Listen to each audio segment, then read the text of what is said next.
It's often said you should never speak ill of the dead, and that death is no matter of joke. Sometimes, however, you can't help but to think, that's pretty amusing. Given this channel focuses mostly on Roman history and the chaos behind it always presents some truly bizarre and downright amusing deaths, I chose the 10 funniest from all the Roman emperors. Number 10, Gordian I and II. Civil wars were a thing in the history of Rome. I myself am not sure exactly how many civil wars Rome had, but I'm pretty sure it's at least in the double digits, and probably closer to 3 digits than 1. And it's precisely because of a civil war these two deaths happened. Universally hated by anything that wasn't the army, Maximus Thrax had to be wary in order to keep his power. One of the times it was challenged was due to a revolt in Africa. This revolt caused Maximinus' fiscal curator to be murdered in a riot, and then the mob demanded the local governor, Gordian, to rise up and assume imperial power. Gordian wasn't really interested and even protested against it, saying he was too old, but he acquiesced in the end. Being too old to lead men in the battlefield, he sent his son, Gordian II, to lead a ragtag militia against Maximinus Thrax and his base of support, who had, actual soldiers. It went as well as you'd expect, with Gordian II dying in battle and Gordian I, upon hearing the news, committing suicide.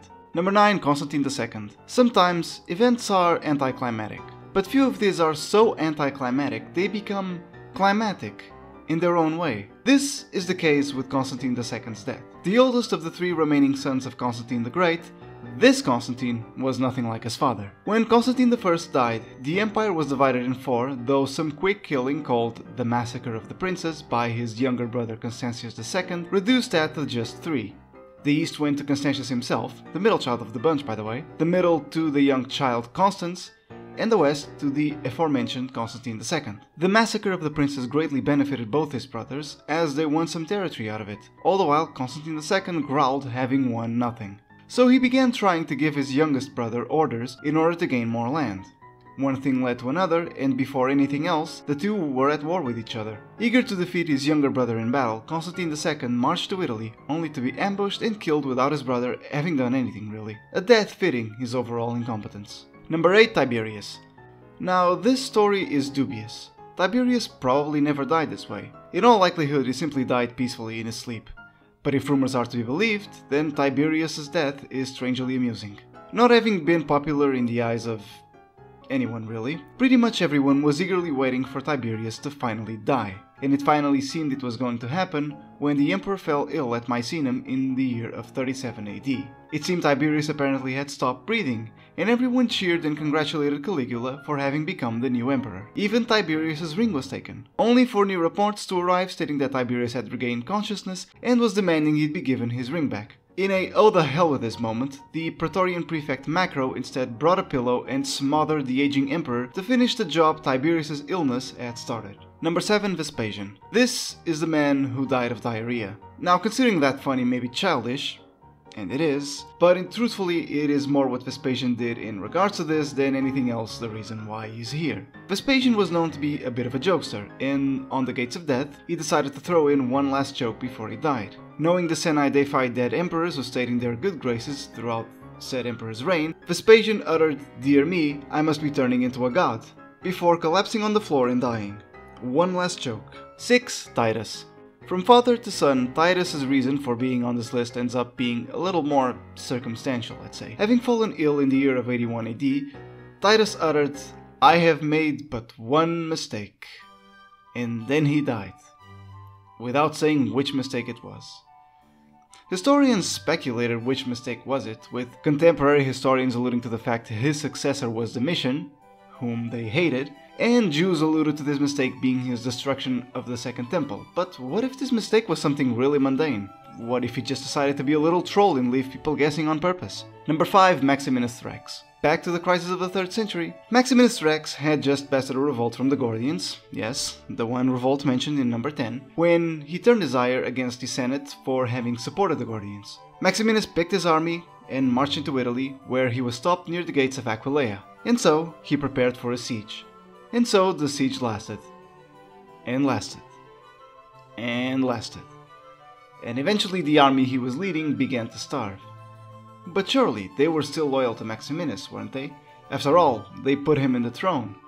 They'd never kill him for being patient enough, right?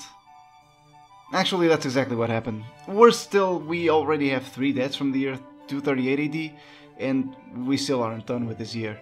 Number 4, Galba.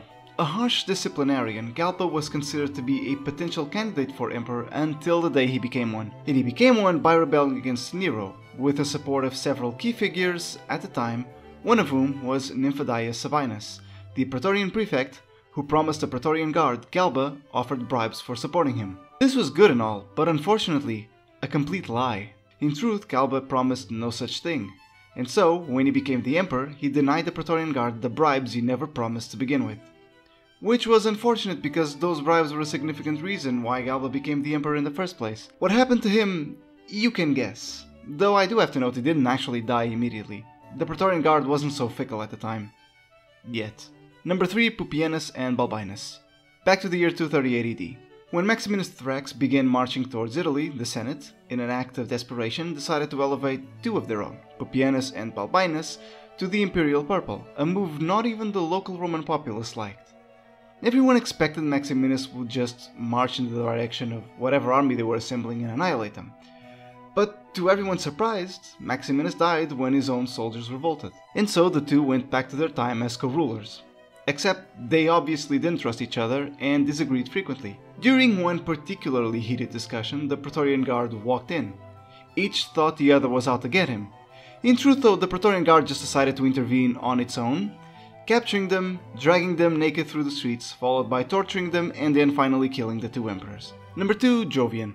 As I've said before, Jovian had the second funniest death out of all Roman emperors. His reign was really brief and highly mocked, with the commoners enraged for him signing a peace treaty with the Sassanids. He tried letting go by marching to his capital, Constantinople, so he could rule properly, but he'd never make it. He was found dead in his tent while he was halfway between Ancyra and Nicaea on the 17th of February of the year 364 AD. He had suffocated from the poisonous fumes seeping from the newly painted bedchamber walls by a brazier. Does this count as peacefully dying in his sleep? And number 1, Valentinian I. I've mentioned this twice before, and to be honest, I'm not sure if I'll ever get tired of mentioning it, but it will always be the funniest death out of all Roman emperors, in my mind anyway. Valentinian had decided to meet the envoys of the Quarii for peace talks.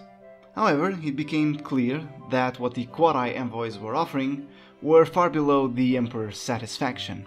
Which is understandable, because the Quarii envoys were promising, in practice, absolutely nothing for the Romans letting them go without consequence. Valentinian became so dissatisfied, he began raging at the envoys. And then he had a stroke from the nerves and died.